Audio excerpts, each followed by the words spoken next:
Hey guys, welcome to another episode of Genuine Chit-Chat. This week is part 2 of my chat with Beth Crane of We Fix Space Junk. Now, as you may be able to hear in my voice, I've got a bit of a blocked up nose because I've been suffering terribly with hay fever today because my body hates me for some reason. But regardless of that, if you tuned in last week, obviously you'll have heard part 1 with Beth Crane. If this is the first time tuning into Genuine Chit Chat, I have some longer chats with people that I generally split into 2 just because I like to have, generally speaking, the runtime being about an hour or so per episode per week. So if you haven't listened to part 1, be sure to go check that out. It should just be wherever you're listening to this, be it Spotify, Apple, Google Podcasts, any of the usual podcatcher places. It should just be the one before this one. If you haven't listened to part 1 and you want to go ahead with part 2 anyway, then I'm not going to stop you, so please proceed. In this chat, as well as talking about We Fix Space Junk in general, we talk about a great many things, but just to highlight a couple will be the future of We Fix Space Junk, some of the things that Beth and Hedley are going to be working on for We Fix Space Junk. So there's a board game mentioned, there's other merchandise and things. They talk about sort of why being positive is so important, as well as how collaboration is essential for podcasters. They talk about the lore and general universe of We Fix Space Junk. They talk about Beth's favourite author, loads of other things. If you're a fan of We Fix Space Junk, the show itself, or you're more interested in Beth or Hedley's sort of lives, it's a great one to check out. Also, if you're new to the show, you may not know that on episode number 40 of Genuine Chit Chat, and this one's obviously 61, in number 40, I spoke with Hedley without Beth being there. Not because we don't like Beth or anything, but she was busy doing other stuff. So if you listen to episode 40, that's more talking about sort of series 1 of We Fix Space Junk and the more sound engineering sort of side of things. Whereas this one, as Beth is the writer of We Fix Space Junk, is more of sort of the script writing side and after season 2 and Marilyn's Diary and things. So, be sure to check out both parts if you can't get enough of We Fix Space Junk. Before the chat gets started, there's a quick promo from the Confessions of Retail, all the tea. So if you like them, I've included a link in the description. Be sure to go check those guys out. That's more or less it from me, guys. I will just say there is a We Fix Space Junk novella out. I believe we speak about it in this part of the chat. It's called The Intern. So if you want even more sort of lore and info onto the We Fix Space Junk universe, then I've included a link in the description to the Amazon listing of it. But I believe it's on all the usual ebook readers and places like that. Or you can go on battlebird.productions to find out more. Anyway, guys, thanks as always for tuning in. I'll stop rambling on and talking now. The main chat will begin, obviously, after the promo and after the little intro tuney thing. And then I'll be back at the end for a bit more information on things, as well as what's coming up in the show. So as always, guys, I appreciate each and every one of you listening, reviewing, liking, any of those things. And I'll talk to you at the end.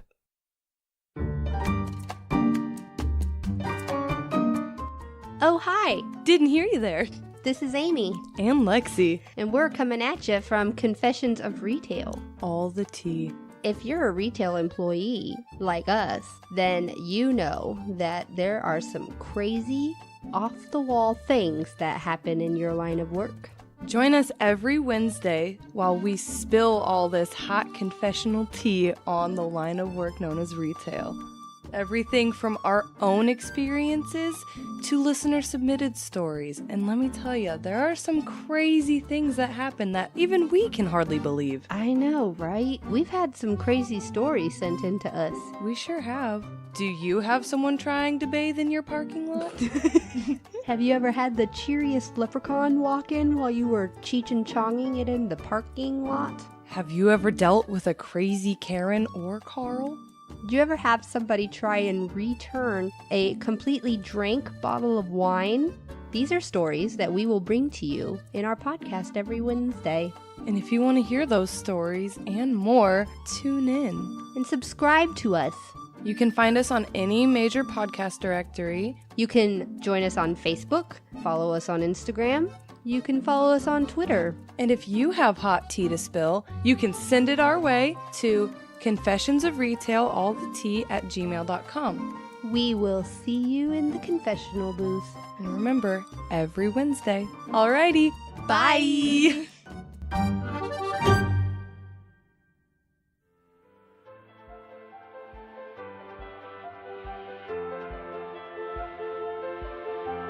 Welcome to Genuine Chit-Chat, where we have honest conversations with interesting people. And I'm your host, Mike Burton.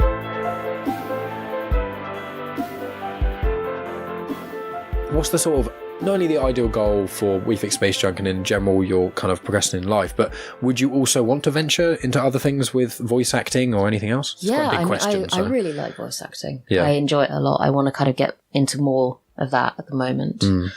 I think there is a lot of talk in the audio drama community about podcasts moving across to being animations, which I think Space Junk would work really nicely with that. Yeah, I agree. Yeah. A couple have been made into live action TV shows like Homecoming. Yeah. Sandra. Yeah. I feel like your genre, from my point of view, would work really well in animated. There's Final Space, there's Rick and Morty, there's those sort of style, which is they've got this whole open universe, and the obviously with cartoon animated, you've got so much more freedom to do anything. And it's also kind of you can let your imagination work better. Exactly. You're not limited in the same way. Yeah, and also I could be in it rather than being too nervous. Yeah, exactly. And also I feel there's not only a lot more freedom with it, but it's also, especially with sci-fi stuff, a lot of, if I use Star Wars as an example, a lot of Star Wars is done incredibly well and is hailed. But for example, the prequels, there's a bit too much CGI that wasn't done the great way. And there's so much judgment. When it's all, like Rick and Morty, no one ever watches Rick and Morty and goes, I don't like the way that crazy giant massive creature thing is animated, because it's within the realms of it. There's no worry about CGI being really ridiculous. And we've had some amazing fan art as well. Yeah. There's been some really gorgeous stuff by a few different artists who've sent us some things, which just makes me think so much about that kind of thing. But obviously, it's hard to pitch a show. Yeah. I think one of the things that would be what's good about your show, instead of if you stay started and you want to try to pitch that, is, I think me and Hedley briefly touched on this, was if you went to Netflix with your idea of We Fix Space Junk, if, say, for example, they took it, they said yes, and you hadn't made any We Fix Space Junk, they'd probably tweak it and change it, and eventually it may not be what you envisioned in the first place. Then it may fail because of that. But because you've already started, you've got exactly how you like it. If it got converted to TV show, especially because the audio, especially with obviously Hedley's sound engineering as well, it would be so easy to add visuals to it without having to change probably almost anything. They probably about want it to be a more standard length, because at the moment we've got episodes between 8 minutes and 35 minutes. Yeah. And it's sometimes with very little explanation as to why. But that would be very cool. I'm working on an idea for a new podcast, which would definitely not be replacing Space Junk in any way, but it's a script that I'm developing, which is another one that I started writing at uni. Nice. Called London Borough of Styx. Which is Bangsian. Styx with a Y in it. Yes, Styx. Okay. It's about the afterlife. I was going to say, because the river Styx, is that Greek mythology, or is that a lot of mythology? Yeah. Yeah, because is that the river that goes to the underworld? Yeah. Yeah. And it started from, there's a John Kendrick's Bangs book called A Houseboat on the River Styx. Right. Which is about a bunch of ghosts building like a leisure club on a boat. Okay. It's like a gentleman's club for men of history. Yes. Oh, wow. And it's very silly. It doesn't really do it, but it's kind of started with that as an idea, and then it kind of spread out. And as things do, they take on their own form, and kind of their own internal mythology. Nice. I kind of just started revisiting that, having another look at the way I'd written it to make it work more coherently and actually say things, because obviously for all that I like to do a lot of comedy, I also like to make statements. For example, about the whole Automnicon student loans thing. Yeah. So kind of statements about your wider impact on the world. Yeah. Like the changes you make to other people, the changes that you make to the world that you don't realise you make. Yeah. Almost like the butterfly effect in some way. But like more specifically, for example, kind of attacking someone on Twitter, and how that can really fuck someone's day up. Yeah, like it's a thing that bored teenagers do, or just to show off, basically. Yeah. And it's And if it's the however many a time that's happened that day to that person, more than just their day. There's so many things online that I've seen of people say, I was having a horrendous day, but then someone just told me I look nice, or I'd ran out. Megan, there's a thing of when you were in America and you bought that ticket for someone. Oh yeah, I was queuing up outside of the discount ticket store in Times Square in New York. for on-the-day tickets because I wanted to go and see Chicago. And we've been queuing up for like an hour and a half. And this girl in front of me, who was from Australia, her card got declined when she was in front of the queue. Yeah. And she was like, I don't understand why it's not working. It literally was working earlier today. And I was like, if there's an ATM machine like near here, I'll just pay for your ticket. Yeah.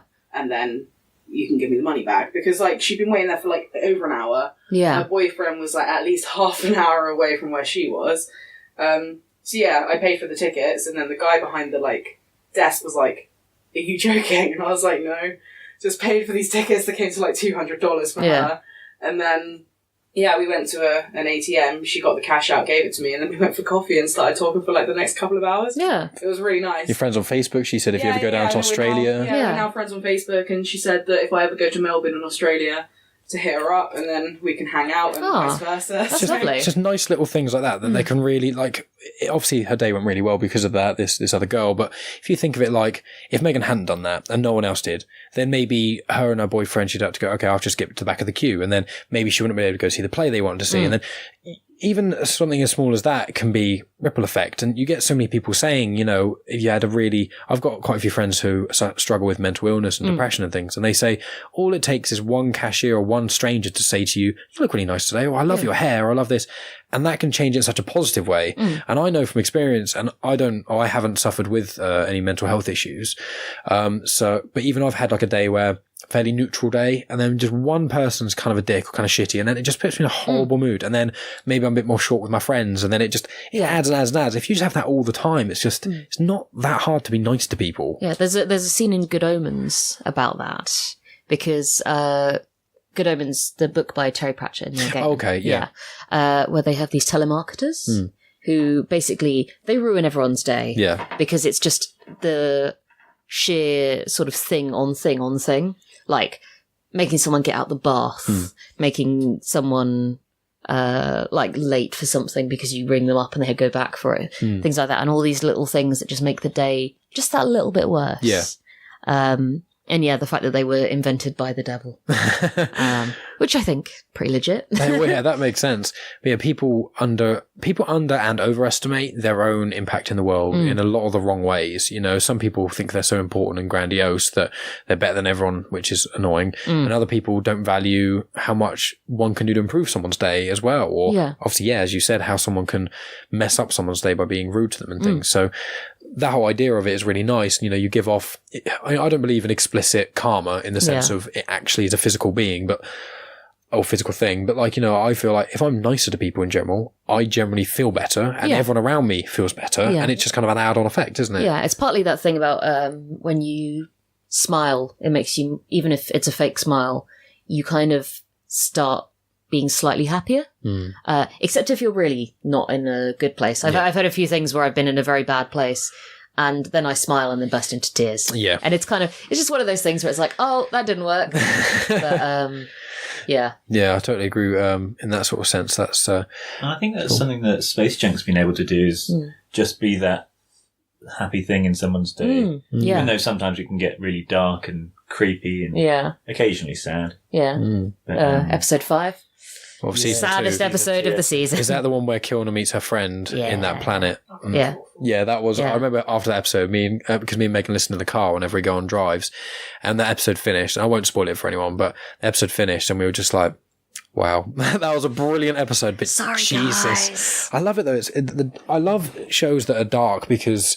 In some ways, because it's juxtaposition, isn't it? If you're just a light show all the time, all that ever happens is the happiness and joy becomes neutral. Yeah. And then it's just like a flat. Yeah. But when you have like highs and lows, the lows have a lot more weight to them, which makes it a lot more impactful. Yeah. So I think you did that episode masterfully. I'm going to be doing a little prequel episode in our next mini-series, which is just sort of Penny's day-to-day life. Yeah. Because I like Penny. And also Emily Stride, who plays her, is just amazing. Yeah. She's really lovely. Oh, so that's what the next mini-series is going to be about, you say then? Oh, we're going to do a lot of cameo, or not cameos, like... Short stories. Yeah, short stories. So is that involving certain characters that have already been in We Fix Space Junk? Yeah, just a lot of the side characters. Just kind of looking at their lives either before or after the episode that they're in. Oh, nice. Just a bit of fun, really. Just kind of, it's nice to have little callbacks and stuff. And then there's a little bit of a plot running through it. with some of the characters, but just gonna have to wait and see. Nice. Have you? I was so angry at the end of series 2 because it ended on such a cliffhanger, which obviously I understand why, but I literally yelled out in the car and was like, "What?" And now there's a mini series between that and season 3 as well. I was like, I'm fuming. That's so annoying. Oh yeah, it's we obviously love your show, so it's always great to be able to chat about it. With the miniseries, have you mentioned anywhere online about that the upcoming miniseries? We haven't yet, basically just because we put a lot of ourselves into it over the last few months, and we've been kind of stepping back and taking a little bit of a break because it was taking quite a big toll on us physically and mentally. Trying to. We then did 2 Christmas episodes and a live episode. Yeah. I mean, the thing is, we love the show, and it's very hard to walk away from it for any long period of time because it's just always kind of there ticking on in my head. Yeah.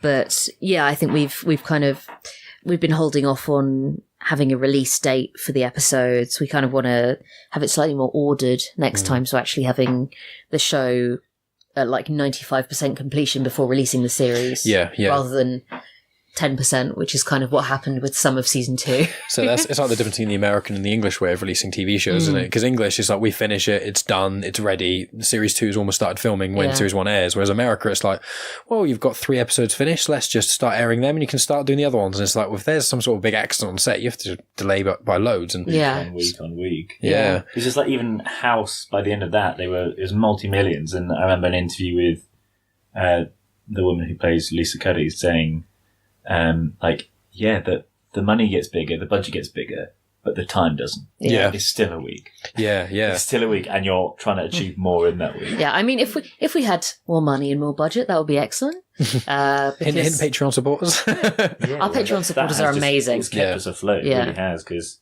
it's surprising how much you end up spending on the show. Yeah. I can imagine. I mean, with my show, which is obviously a lot less demanding, not only because it's just me, but even it's a labour of love, but just hosting on Podbean, that's I think 10-15 quid a month, that's already just a year, that's 180 quid, but that's not even anything else. That's not including the equipment I've got, driving to people's places. And if I could, for example, I haven't even got Patreon or anything, I haven't set that up yet, I'm going to at some point, but if I had that and had the money, if I somehow made enough money so it was like almost a job or something, then with my podcast, for example, I'd be able to just travel around England all the time. Like, there's so many guests that I'm going to speak to on Skype who are in England.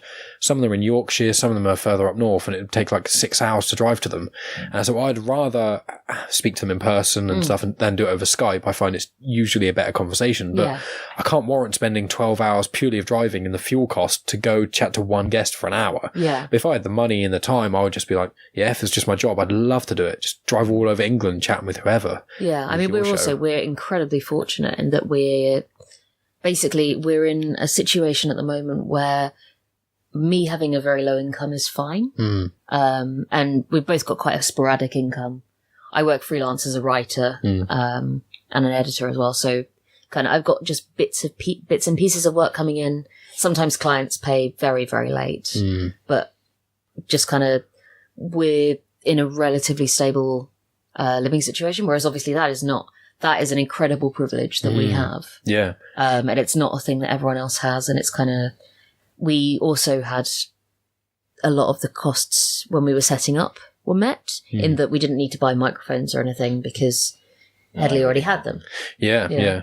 That's really cool. I was quite fortunate as well because as this mic here, which you can't quite see, it's got a P on it out of studs. I'll move it. I did notice the. That's not me doing P for podcasting. That's my cousin, who the dog walker, her girlfriend Paige. This is her mic. Okay. And when I started doing the podcast, I was trying to online. So many things say about you can't have USB mics; they never sound good enough, or you can't have this mic and you can't have that mic, or you need this mic. And I was looking at the costings, and for an XLR mic or 2 plus an audio mixer. That's looking at 200 quid bare minimum, and I was just like, well, that's a lot, plus mic stands. I know pop shields aren't very expensive, cables, but it all just kind of add up. Yeah, exactly. But I was very fortunate where this one was lent to me, and I've got a spare over there, which is a sister version of the mic. These are 1 CUs or something, and that's like a 1.0 CU or something. Yeah.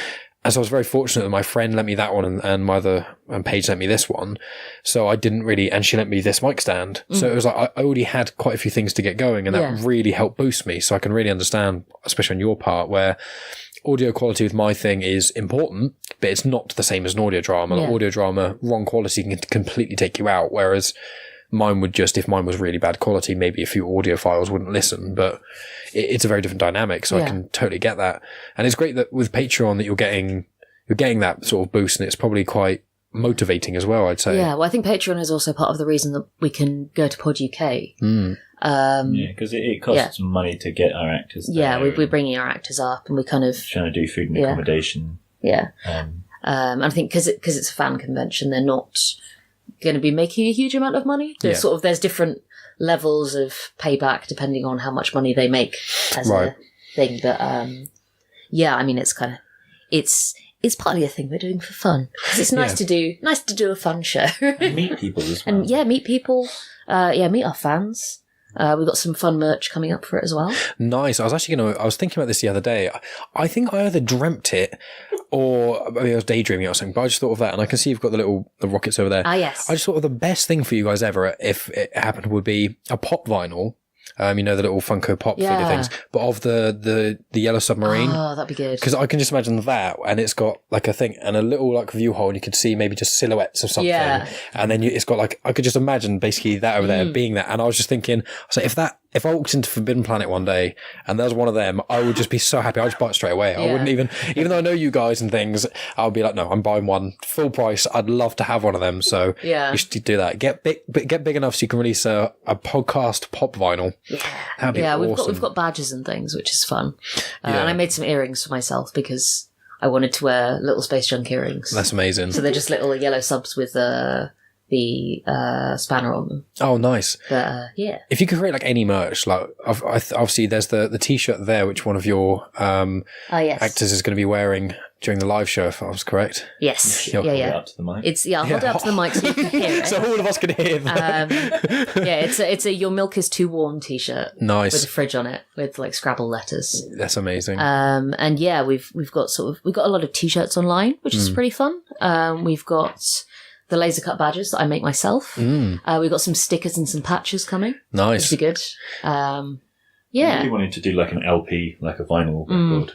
Nice. But they're expensive to produce. Yeah, well, where I used to work in cassette and CD production, one of our specialities was making it look retro, and we had like CDs that look like vinyl CDs, so they've got like grooves and everything on them. Oh, yeah. And a lot of people wanted to do this pack of like getting loads of CDs and also vinyls, and we looked into it, and even as us as a sort of manufacturer, the best we could get direct from suppliers was like, it's like £200 quantity, and they would each be worth, for us to produce, bare minimum of like £8-9 each.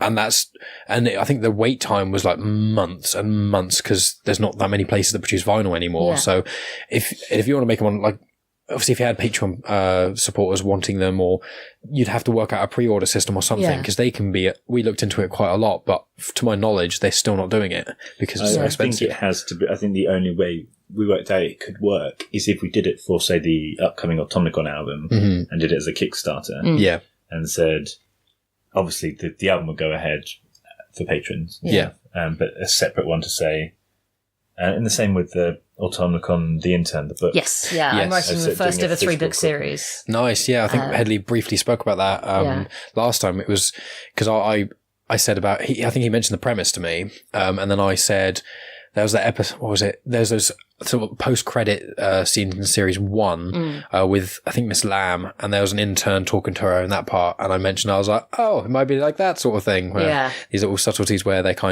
have their own sort of goings-on, but you can see kind of maybe what happens in We Fix Space Junk, certain events, and it can link in with that. Yeah, there's a lot of different things going on in the background, which is fun. And we've also, I like making things and designing things. There's like, we're currently vaguely working on making a Space Junk board game. Oh, wow. Because you are doing everything. It's madness. It's amazing. I spend all my time on this because I love it. I love making this show. Yeah. But yeah, we've kind of got a Space Junk board game, which we were thinking of doing for Pod UK, but probably won't have time to get it done in time. But we're working on that because obviously we can laser cut so we can make all the pieces. Yeah. And I made an amazing laser cut board game for a friend last year that we're going to kind of probably base it on a little bit, which I'll send you some pictures of. Yeah. It's mad. I'd love to see it, yeah. Because I know you guys are obviously, people can't see, but you've got D&D stuff as well, Dungeons and Dragons things. So. Yeah, I've been making, just made a DM screen for a friend. Yeah. Got a dice tower. Lots of different things. She doesn't know yet, but she will by the time this comes out. Yes, yeah. She's getting it tonight. Oh, yes, yeah. This definitely won't be released today. This is going to be released probably mid-Feb or something. Cool. But so we've got some time.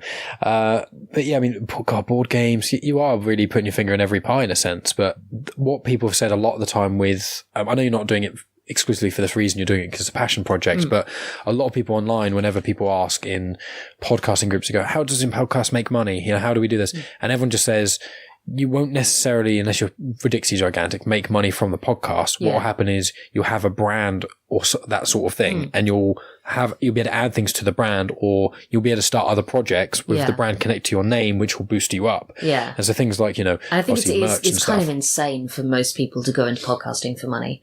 Like if you're a pre-established name, like for example, Richard Herring. Yeah. Richard Herring makes money from podcasting because, I mean, he's Richard Herring. He's been doing radio for 20 odd years. Yeah, and he knows all the people. He knows what he's doing. He's kind of very much on it. But if I had sort of gone, I'm going to make this show so that I'm financially successful. Like the amount of hours we've put into this, like every episode is about 60 hours work. Yeah. Which is like, and it's work we love doing, but if it was something that we'd gone into expecting to make even like minimum wage, we would be sorely disappointed. Oh, yeah. Yeah, well, people say that to me as well. Whenever I tell them that I do a podcast and they ask, how much time does it take? What do you do? And I see, basically every Sunday, a few hours on a Sunday in the week, I have to promote it and do other things in social media, which is dial and email other people to see who wants to be a guest and stuff. Because obviously my show is all about getting different guests. Yeah. But it's just like people say, do you make any money off it? It's like, no. And then could you? It's like, maybe. Like I say, maybe if I'm doing this for I've been doing it for a year, I was like, maybe if I do it for 10 years and I have like a Patreon at the end of it, if I don't venture a lot of bands, I mean, even before streaming became a thing, when I was more into the music scene, and even then when people were still downloading things and buying things on iTunes, people were saying that, like, if you want to make money as a band, you're going to make it from t-shirts. Yeah. Like, a stream is like 3p. A single from iTunes, you probably only get like 10p. If you sell a disc in HMV, you maybe get £1. If you sell a disc on the night of your gig, maybe you make £3. Yeah. T-shirt, you could make £5. Yeah. So you're actually going to make, and like, again, things like vinyls and badges. People can afford to say things like, this vinyl's going to be 30 quid or this badge is going to be £5. So then you actually say, oh wow, that is actually an income. And I think multiple revenue streams is always the way to go. Yeah. And also it is a reflection of the fact that I like making things. Yeah. I had a couple of years of doing jobs that were incredibly soul crushing, completely uncreative, and just destroyed me. To the point that Hedley had to kind of nudge me to quit because I was not well. And then coming out of that and going into something where I can just make stuff all the time.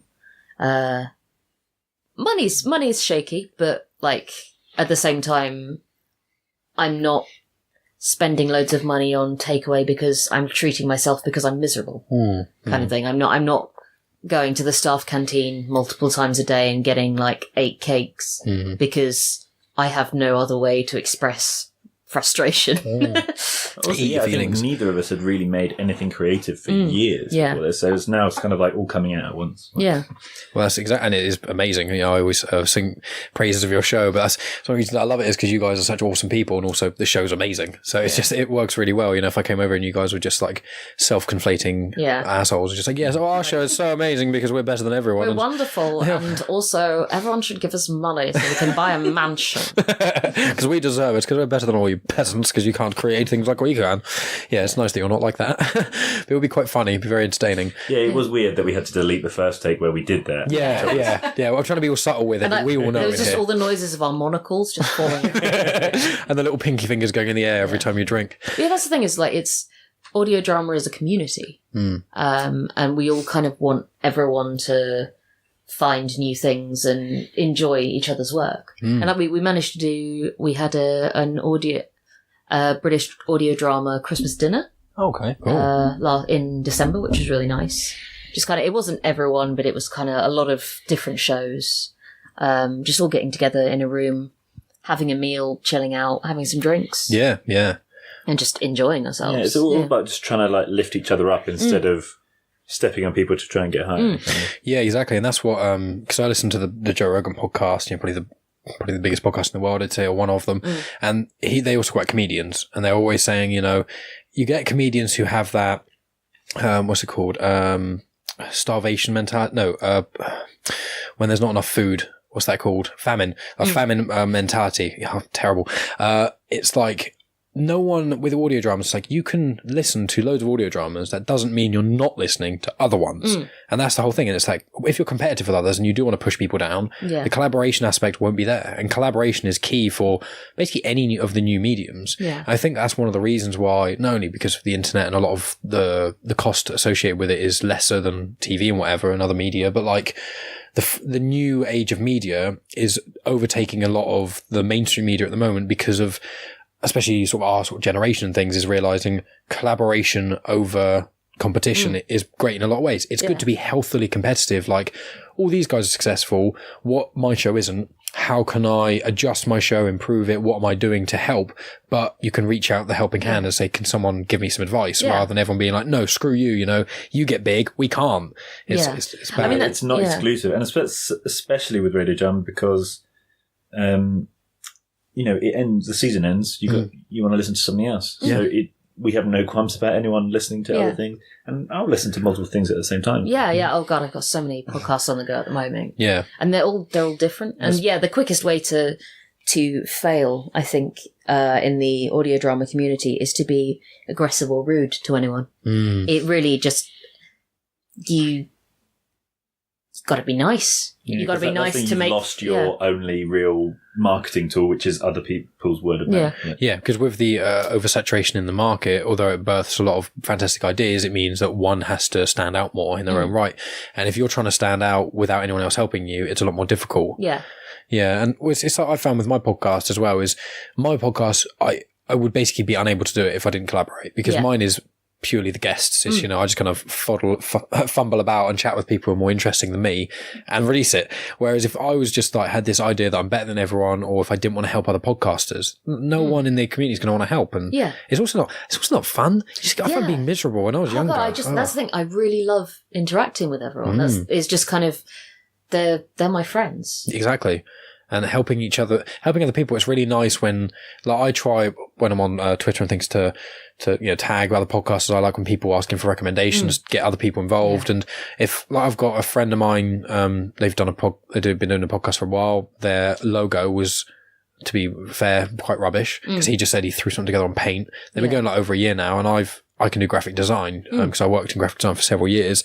So I just said to him, I'll just create a new logo for you if you want. And I just did that because it's quite fun for me to do. And it's nice to see, I like seeing people help each other. And that's not just podcasting. It's just a more fruitful life. One, you find that what I found as I've gotten older, it's just the more I help other people, the more happier I am and the more everyone else is happy. So it's like, we should all just do it more. Yeah. Yeah. So I just I like putting good out there, which sounds quite pretentious, but it's kind of, it's like putting I was very miserable when I was younger. I had depression up to the eyeballs, etc. And kind of just putting a very negative attitude out into the world is not helpful for me. I mean, everyone copes with mental illness in different ways and stuff, but I was just incredibly negative, and that just, it was not a good way for me to be. Yeah. It wasn't healthy. And now just kind of being as positive as possible. Not ignoring bad things. Yeah, not unrealistic, not naive, but trying to be more optimistic, more leaning on that side. Yeah, well, that's a good way of having it. And I find it kind of works in negative and positive feedback loops as well. I find like when I was younger, I used to be a lot more negative about a lot more things. And I'd be like, if I'm more negative, it makes other people more negative. Then it makes whatever experience generally worse, which can't remember the word, I've lost it, but it reaffirms the whole negativity. It makes it worse and reestablishes it, and it just gets worse and worse and worse and worse and worse. And obviously when, mental illness is involved or other factors, it's not always as easy as just flicking a switch. But once you can try that uphill push from being in a negative place to a positive, when you're more positive to people, it's easier then to be more positive to people, because people are more positive to you, and it just it does eventually work out. Yeah. So it's really good hearing that you've sort of got that, and having a creative project behind you is always really good for the mind as well. It's great keeping busy. Like, I found that boredom is the devil. Boredom is a killer. Well, yeah, that's it. And it's just, if you get bored of things, when I get bored, I just can't. I'm not as happy. You sort of crash and burn. Yeah, and I get stuck in my own head in all the wrong ways. When I'm quite busy, if I'm just sat there watching Netflix for 20 hours, even though I do enjoy it, it doesn't rewire my brain and make my brain sort of exercise in the same way as, okay, it's a Sunday, I want to chill out. Well, I've got to get these few hours of podcasting done to get this thing I love doing out, and then it makes the other thing more satisfactory. Yeah. So, I mean, the D&D stuff we've got in front of us is I was building that yesterday while watching TV. Like, I like watching, there's a couple of shows that I really, really like watching, and kind of having those on in the background while working is really nice. Yeah. And obviously, and it's rewarding. Like, it's the thing, and all of this, like podcasting, even if there have been moments where, like, it's been 2 a.m. and something doesn't sound right, and it's like, oh God, I just kind of wish I wish this was I wasn't doing this, but I don't wish I wasn't doing it too. It's just like, this is stressful, but then when you get it and it's right, and it's like, oh my God, I'm really happy with that. And just sometimes it takes a re-listen to be like, oh my God, I really like that. Like, it's just really weird. Like, the other day I was like, Beth, I really like this song. Like, which song? This one that I wrote for season 1. I forgot I wrote it, and I like it. That's quite a proud moment to be like, listening to something as a listener and be like, I like that one. I mean, I like all of them, but like when one kind of jumps at me and it's like, oh wow. Yeah, and I feel like that with some of the conversations I have as well. Just it's a very similar thing, and it is in the same boat as you, because obviously I record mine and I do all the editing and jazz. So there have been times, a couple recently, where it's been very late on a Sunday night and I have to get up for work because I have a standard 9 to 5. So I have to get up for work in like 7 hours, and I'm editing something, and there's some sort of audio issue that's happened or something else, and things are just taking way longer than I expected. And it's like, I almost curse my past self, like, why did I do a podcast? It's so much work. And as soon as I finish it, I go, why would I think that? I bloody love it, And we've definitely cursed our ambition a few times, at being like, oh, we'll take a 5-week break and then do the next series. And actually, that's not sustainable. And I want to keep making Space Junk as long as possible. I love it. It's it like will my favorite last longer if we take longer breaks. Yes. Yeah, that's a good point. And overworking yourself and making it like, you're doing good things with the seasons of not making them too bloated in a sense. Like, I don't think from what I've experienced, none of your shows are bloated anyway, but maybe that's because you're like, okay, we're doing this, have it there, and then we'll stop doing that bit and do a bit of something else. Whereas if you are more, we need 25 episodes every season, they need to be half an hour long every time, you would just dry yourselves out. And it's also this kind of, I am from the sort of writer group who likes to cut things down. I like things to be as spare as humanly possible. I've taken scripts from like 45 pages down to 10. Oh, nice. In the past, just because the amount of stuff that people write that isn't actually necessary. Well, that doesn't mean it's bad. It just means that it's not contributing towards what your target is. Cutting the fat in a way. Yeah. Yeah. It's just... Or it's one of those things where, for example, some of the stuff that we're covering in the Intern is kind of, it's stuff that we could have put in season 1 as behind the scenes Ms. Lamb's office, but at the same time, it wouldn't have contributed to the story at that point. And it's kind of, it's a wider world thing, having offshoots rather than having everything in one big bloated story. Yeah. It's quite nice. You can afford to have little Easter eggs and little bits and pieces, but yeah, it's just, you don't want to have a 5-minute scene where they're just talking about a thing that won't come up for another. Yeah, like Automacon's filing system. Snappy, yeah. Automacon's filing system is a big thing that I'm very happy about, but you'll have to read the book to find out what it is. I definitely will be doing that. Yeah. Well, one of the things I like most about your show is keep doing parallels to it, but I'm going to keep up Star Wars. I bloody love Star Wars. Have you seen Star Wars? No, I just got tattooed for no reason. Yeah. But Yeah, I find that the thing I like most about Star Wars is the lore, is the world of it. You know, people can just watch the movies and that can be enough. Other people can also watch the series, but then there's also the comics, the books, the games, etc. And with We Fix Space Junk, I feel like that's it's still very young at the moment, but that's what you guys are doing. You've got a like universe. A whole universe. Yeah, in your mind, and you've also got them, even though they're involving the same characters, at least at the moment, if this, like, shoot forward to 10 years down the line or something, if you haven't ventured into TV or animation or anything and you're still doing audio drama, you could have, you know, there's so many options you can have. You've got the Intern book, obviously. I know you've got the mini-series in between. You've got the main series. And from obviously just talking to you and what you can tell about the universe, there are so many ends that you can go down that you've gone. And there's history as well. Exactly. There's a lot of different bits of history that kind of, I've popped little bits of it on Patreon in the past, and I've kind of, there's a lot of reasoning behind different things that turn up there.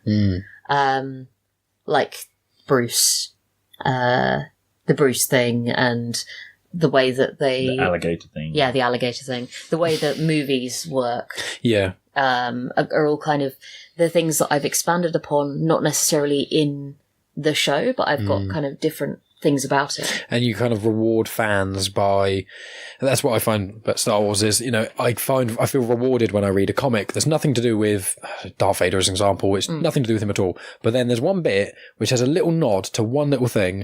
And then when you read another bit of media, that links in again. And then, so being a fan and absorbing more of the content gets more rewarding for a lot of the main parts of it. Yeah. And I think the fact that I can do this all personally is really nice as well. That it's my universe that I'm in control of. And obviously, like, Hedley is quite heavily involved as well. Hey. We work together on a lot of things. It is Beth's world. She creates it, and even if I've co-written an episode or I've made a tweak, it's really only it's me helping Beth's world. Or occasionally breaking the world and forcing me to fix it in a more frequently. Yeah, just as in kind of. So why is this there? And I'm like, just because it is. And then I have to fix it and figure out why something is a certain way. Yeah. That's good, though. It's a good balance to have between the two of you. And what I was going to say is, I had another thing I was going to ask you about We Fix Space Junk. Writer's block. There you go, you've got it. See, the irony that I couldn't think of it and you could when I'm asking you. I shouldn't have let you see those notes. Now it makes it seem like I don't know what I'm doing. I mean, you could cut it out. I could, but I'm not going to. Yeah. Well, honesty is the best policy stuff. So yeah, do you get writer's block very often out of interest? Not really. I go periods without writing, but when I sit down to write, it often just kind of all flows out. Is it more the opposite way around, where sometimes it's like you don't have the breaks, where it's like you're writing so much and you've got so many ideas to put down, you're a bit like, wait, I could almost just sit here for hours and hours and hours and just write and write and write. Yeah, I mean, I have had periods where it's been very hard to write. There's, for example, the last scene of the show we're doing live at Pod UK. Hedley just sort of came in and made some notes and suggested bits for it because I just got stuck. I'd written the rest of it and was like, yeah, okay, this is fine. Oh, there's this scene. I need this to happen. I don't know how to do it. And just kind of, there are bits like that. The Intern. That's pretty much all the bits I've written for the show have been just like the Dyson Sphere episode, where it's just kind of like, things need to happen in this episode. So I just went blah, blah, blah, blah, blah, and threw you a load of ingredients. Yeah. And then you baked them into the delicious pie that was season 2, episode 10. Yeah. But yeah, no, I mean, I think there's a lot of collaboration in Space Junk, and it's the collaboration that helps it to keep going. And occasionally, like, some of my writing periods of it are completely insular, where I'll sit down and just be like, I wrote it, there it is. But a lot of it is discussion, working together, making sure that it makes sense in world. Hedley asking difficult questions that I don't have the answer to, or I have to make up the answer to. But yeah, like, even in the recording process, like, we'll have actors in, and then either of us will notice, can you say this instead? Yeah. And then, oh yeah, that works much better. Yeah. Like, when you actually got someone there. And then even in the edit sometimes. Oh yeah, we change things. We trim things down and we'll take bits out. Yeah. And there are a few kind of extras that are going to crop up over the next few months that are like the Gun Swanton and Ferks, the two politicians from The Lonely Ark. Gun Swanson and Ferks, you say? Is that a nudge to Parks and Rec? No. Because Ron Swanson in there. Yeah. Yeah, no, Gunswanton and Flux are just these two politicians that are sort of part of the world of the Lonely Ark. Oh, is that the one? Yeah, where it was because that was they're played by Felix and David Devereaux. Yeah, and they're both you have throughout the episode like intertwining snippets of them. Yeah, we've got a politics. Lot of that, and we're gonna like crop it together and make. That's the thing as well. Improvisation, like it's really fun having improvisation. Yeah, and a lot of Haraldson is sort of improvised in that we I will come up with ideas in the session. Sometimes James will as well, or we'll both suggest tweaks. Like, for example, scorpions. Yeah. In driving lessons, the scorpions Love it. was an idea I had on the day. I was like, wait, can you just say scorpions? And then it just became more of a thing. Yeah. Just having the scorpions. Okay, can you just find another button that says scorpions? Which I really like as part of the process. That was the fun, in my opinion. That was my favourite episode, humour-wise. I think it's the funniest. Quite a lot. Yeah. in that first recording for Marilyn's Diary, James came up with the voice for Haraldson. Because he originally read Computer's first lines. I think we said something about, like, he's quite calm and sensible, not too, like, over the top. He's like, and then as a joke, he read, like, the first few lines of, like, hello, Marilyn! Yeah. And we're just like, okay, that's an amazing voice. Remember that. Yeah. That's amazing. And well, linking with that, do you have, without obviously spoiling any of it, do you have like a general idea of the world? Say, obviously we're on series 2, we just finished now. Have you got what's vaguely planned up to series 5, 6, 7, 8, or is it just one season ahead, or are there just loads of pools of ideas of just things you kind of want to bring in? I think it's a case of loads of pools of ideas. I don't have a series end in mind. I don't have like a final series in my head. I've just got kind of, this is going to happen, and then this is going to happen. We have lots of episode synopses floating around, and we know the world well enough to know what isn't going to happen. Yeah. And things that will happen at some point. Yeah. And stuff that might possibly happen, or stuff that definitely will happen eventually. Yeah, and I assume there's other things as well where you've had maybe an idea for Kilner and Sam to do something, and then maybe it's gone past the point where they could do that, but you could have a side story with Jolt doing it, or some other characters that you want to bring in. The characters also just massively develop when they are written and acted. Because, I mean, Marilyn, for example, just sort of turned up. Yeah. Like, the way that Marilyn's Diary progressed was just so different from how I originally envisioned it. And she just became a whole new character. Yeah. And then that changed the whole world. She wasn't even going to be, she was just going to be in one episode, like a she was going to be in one episode. And then she was going to be a bad guy. Oh, really? Not a full bad guy, like a kind of means to an end sort of thing. Well, no, she was... Basically, my original idea was that she got obsessed with the idea of Jolt being like a sitcom dad. Right. So during the series, she would just be kind of like psychically influencing him to make him more and more like a sort of 1970s sitcom dad with a pipe and a sweater vest sort of thing. I see, yeah. And then I just realised that was not who she was. Yeah. And that kind of cropped up almost as soon as Fran read the lines. I was like, no, this is a different character. This is more complex. This is more kind of... adorable. Yeah, she's so adorable. I do. I love Marilyn. And one of the things I found was obviously with pretty much all of Space Junk, apart from the Yellow Submarine, it's all up to imagination of the listener. But what I found is I went on your Instagram, the art one, and I saw your drawing of Marilyn, and I was like, that is actually spot on. That I wasn't even sure what I was thinking for Marilyn before I saw that. And now I see it, I was like, no, that is 100%. Like, I think when it comes to humans, people are a bit, because I imagine a lot of people kind of half see themselves in certain characters. That's the only hesitation I have about animation for it, is that it would mean changing people's headcanons. And I'm basically, there's a reason I don't really describe characters very much. It's not that visual. I don't do that many explanations in the book either. Is like, for example, Muslam is short and pretty. That's her description. It's kind of, it's up to the listener to how they visualize that.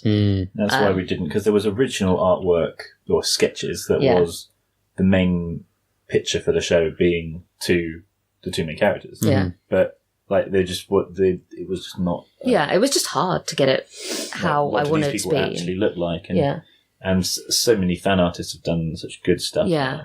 That it's just really lovely to see other people's totally thoughts. different interpretations as well. Yeah. Yeah. The Marilyn's Diary, though, we thought that was going to be a bit of a stretch for... Yeah. She's a very specific alien. Thing. So giving a little view right at the beginning Yeah, it's on a that picture of her on the wall. artwork. Yeah. Oh, yeah. Yeah. Yeah. I can see it over there. Yeah, I'm working on a pattern for a stuffed Marilyn toy. Oh, Just wow. For my own amusement more than anything else. Like, it wouldn't be commercially viable to make a Marilyn doll unless Yet. we massively took off. When? But making a pattern that people can like download to make one of their own is quite fun. Oh, yeah. Because one of our fans also, Wart, who does Crochet. no, I was going to say his Oh. podcast. Deus Ex Machina. Yeah, Deus Ex Machina. There we go. Wart, who does Deus Ex Machina, also made a little Marilyn. Out of what, plush or... Crochet. Oh, I see. Okay. That is Yeah. amazing. She just looks so cute. That is, yeah. I remember thinking, especially when Marilyn's Diary finished, I was just like, she sounds like the kind of cute little character that you'd want to have around. Like, not only she obviously got a lot of strengths in a lot of ways, but she's also like a little cute thing. Yeah. I'm just like, oh, I just want to cuddle it and like, oh, yeah, I totally agree with you there. I mean, I do love, I love basically almost everything about sort of We Fix Space Junk and the potential that it's got. And that obviously with you two being so passionate about it all, it's incredible to see where things could go. I suppose it's just, you've got so much potential, and because it's, as you say, it's a passion project, it's going to be to the best quality, not because you've got some studio executive breathing down your neck telling you need to make it great, and not because of any other reason, but also because you're both freelance in your own work, you can manage your own workload. And there's no release date for anything you've got coming out yet, is there? Or? No, just this year. Yeah, It's which is a coming good this thing to year. do. A light, so we need to get something out That probably. means we're not going to rush it. We're not going to stress about it. Yeah. And it will actually be good. Because the thing is, I think the first series, we were still finding our feet with some bits. And the second series, and the first series to an extent, we were up to the deadline quite a lot. And I think, although sometimes that's good to make sure it actually gets done, some of it wasn't exactly how we wanted it, or it was a little rough around the edges. So, we were just so tired. So yeah, we basically told ourselves season 3 will not be released until it's finished. Like all of it's finished. Yeah, and out of interest, because we've been chatting about We've Explained for quite a while now, so I'll, to half an hour or so start to wrap up. But I'm just interested in what some of your other sort of interesting stuff were. Like, obviously, we spoke about D&D, and we spoke about, you've got your hydraulic robot arm, and there's the solar hydraulic over there, and just in this room is almost like a photo would be pretty apt to show people what you're kind of into. But what sort of other stuff do you do? I know me and Hedley spoke about some of his musical interests in the past and outside of We Fix Space Junk, but with yourself, what sort of things are you into generally? Well, I really like laser cutting at the moment. That's kind of, I know I mentioned it already, but I'm really enjoying constructing things. I'm contemplating starting a small business making laser cut D&D stuff. Nice. Just because there are a few people doing it, but kind of I've got my own designs, which I like. And a lot of the people are in America, so... Yeah, there's a lot of people in America. Right, I see. Yeah, well, that'd be a good shout. If you ever did from that, let me know. I play D&D with the guys, so I'd happily flog your stuff out there. Awesome. But what else? Because I know that influencing We Fix Space Junk, I know Hitchhiker's Guide was a part of it. What else kind of... Have there been other shows or other books or other... Yeah, basically. So when I was a child, basically, I just developed insomnia. Part of being, I was quite a neurotic kid, not super happy, just didn't really sleep, read a lot of books. And I had insomnia until my mid-20s. Okay, wow. And I had... I had medication that helped me to teach me how to sleep, which is really helpful. I get a decent amount of sleep now, and it really, I'm much better for it. Yeah. But when I couldn't sleep before, I'd listen to a lot of audiobooks. In particular, there are a lot of audiobooks on LibriVox, right, which is public domain. Okay, yeah. And especially sci-fi, because a lot of sci-fi stories they don't renew the copyright. Yeah. So like ones that are published in magazines. Yeah, like short stories and things like that. Yeah, so I had a whole load of those that I downloaded, that I would listen to just back to back. Or there's also G.K. Chesterton's The Man Who Was Thursday. Right. Which is a very strange and silly book read by a guy called Zachary Brewster-Geiss, right? Who I found out earlier this year passed away quite a long time ago. Huh. Which was very weird because obviously he never knew who I was. We had never had any contact. But I listened to his voice like virtually every night for years. Okay. So that was very strange. That's but another link into that thing we were talking about earlier, wasn't it? With the whole, you don't know what impact people have had in each other's lives. But yeah, there's also, because there were writers like Harry Harrison on there. And obviously Kurt Vonnegut. Right. Kurt Vonnegut is my favourite author. What books has he written? Slaughterhouse-Five is the biggest. I mean, it's very thin. It's quite a small book, but it's the biggest in terms of larger impact. Yeah, impact. I mean, I've read it probably about 100 times. Oh, wow. I don't normally reread books. I'm not one for rereading generally. But it's only about half an inch thick, quarter of an inch thick. It's like the Hobbit sort of thickness book. Yeah. But I've read it so many times, and every time it makes me cry. Right. Once I got a train back from Edinburgh, my laptop ran out of battery, and I read it 3 times back to back. Oh, wow. Yeah, just because it's that good a book. I don't think I've even heard of it, if I'm being completely honest. It's amazing. Lack of sci-fi knowledge. It's really gorgeous. It's a fantastic book. Yeah. So is it mainly the sci-fi books that you've read that have kind of influenced We Fix Space Junk and other general parts of your life? I think Terry Pratchett was quite heavily influential in my sense of humour. Yeah.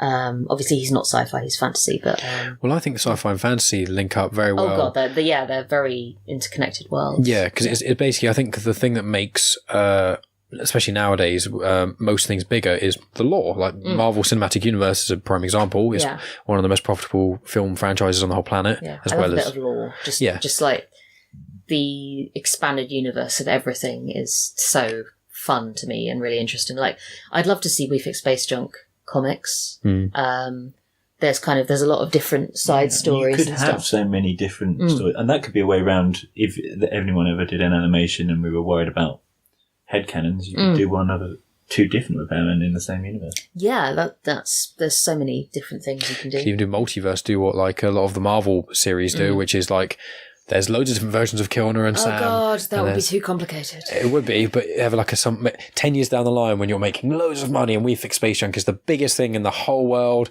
and you can go into a multiverse. Just have more Repairmen, it'd be fine. There's a lot of Repairmen. Yeah. They have thousands of them. Yeah, so. I can imagine, and obviously without giving them all warp drives, obviously you'd need more and more because the amount of time it takes to fix everything. Yeah. Yeah. Some people are cheaper than warp drives. Yeah. Well, that's I'm trying to think, I think that's more or less everything I've kind of spoken about that I wanted to ask you about. If there's anything else that you want to send out to the guys in audio land, you can take a long pause if you want. I can cut it out. I love you all. You're all fantastic. Yeah. Our fans make me happy every day. The community that I'm part of is stunning and wonderful and such a positive place.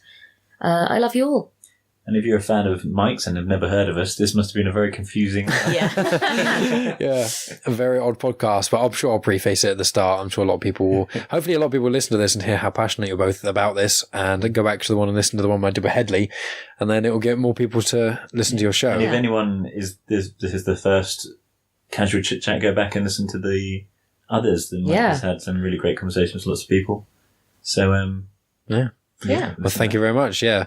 Well, I love you both. It's great to have you both on. Yeah. And I look forward to all the future sort of We Fix Space Junk stuff. And I'm sure I'll have you on the show in the future as well. Yeah, definitely. Awesome. Well, let you know how the next series goes. Yeah. Yeah, exactly. Yeah. And wonderful. Thanks for coming on, guys. I think I'll close it off now. Awesome. Yeah. Thanks. And that's the end of the podcast. Thanks as always for tuning in, guys. As I said at the start, there is another podcast with Hedley of We Fix Space Junk that I think you should have heard, like chatting in this part especially a bit more, because obviously when I chatted with Beth, even though it was primarily around Beth, Hedley was also there. But yeah, I chatted to Hedley many months before this was recorded, which I think was recorded like January time. So it was recorded, I think the one with Hedley was recorded in the... I want to say October before that or something around that time, but it was episode 40, so be sure to go check that out if you want more information behind the scenes nonsense about We Fix Space Junk. And with Hedley, he talks a little bit more about the sort of sound engineering side and music and that sort of jazz too. As I also spoke about, there's a We Fix Space Junk novella out called Automnicon, The Intern. I've included a link to Battlebed Productions, and that will have information on it and that sort of jazz as well. As you can already tell, I am slowly losing my insanity. My nose is very clearly blocked up, and my outros, if you are not already accustomed to the show, they are just a rambling mess. The intros try and keep it kind of together a little bit, but the outros I kind of just try to keep talking so I don't actually have to edit it too much, because this is usually the last thing I do before I release the episode, and then usually go to sleep because it's quite late. But a few more things to add.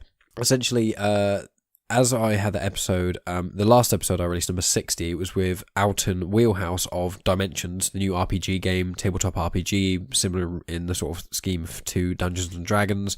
I'm completely destroying the pitch for this, so I do apologise, but like they've got a Kickstarter at the moment. They really appreciate anyone trying to help them achieve any of their Kickstarter goals. I think it could be something huge with the way he's talking about it. Alton does in his chat.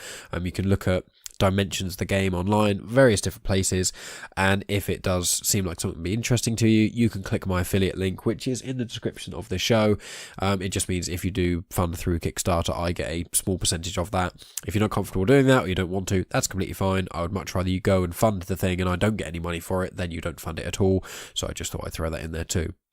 Coming up, I believe next week will likely be part 1 of my chat with Rochelle Lawson. She's an incredible individual who has got lots to say about lots of things and does loads. She used to be a nurse for many years. She's gone into holistic stuff a little bit more. She's got a podcast. She's got several books. So really, really interesting person. We had a lovely chat. So that should be released next week, I believe. It might be one that I'm recording in a couple of days. It might not be. Who knows at this time? Not me. So that's what's going on at the moment. In all honesty, that's, I think, the only podcast I've got recorded at this time. I think when this airs, there should also be actually I guested on a show called Comics in Motion, and basically we reviewed the movie Dread. We had loads of fun doing it. I think I've played Comics in Motion promo a couple of times. If anyone's familiar with the Brit pod scene, which is a part of the pod scene that myself and also We Fix Space Junk are a part of, it's just British podcasters in this little group that like to collaborate with each other and do things for each other, etc., etc. So Comics in Motion is also part of the Britpod scene, so, go check out Britpod scene if you haven't already, because there's loads of great things on there.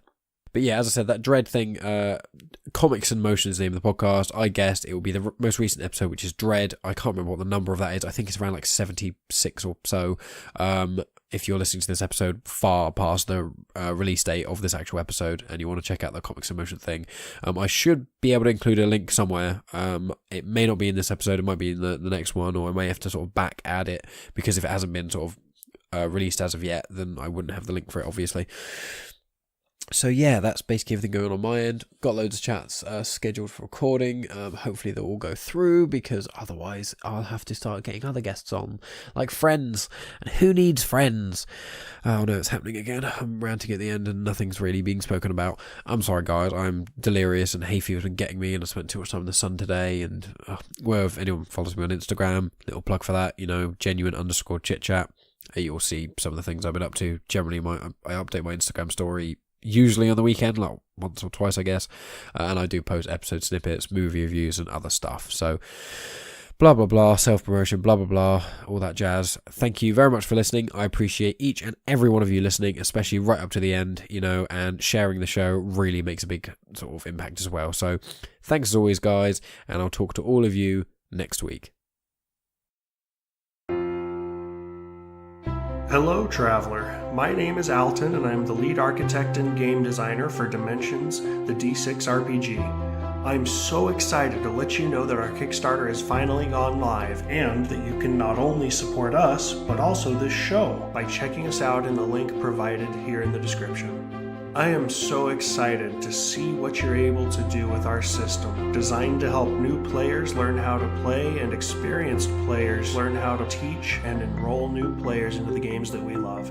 Thank you so much for joining us on this journey, for supporting us and this program, and make sure to check us out at dimensions.games if you're looking for more information. With that being said, I look forward to joining you in Worlds Without End. Thank you.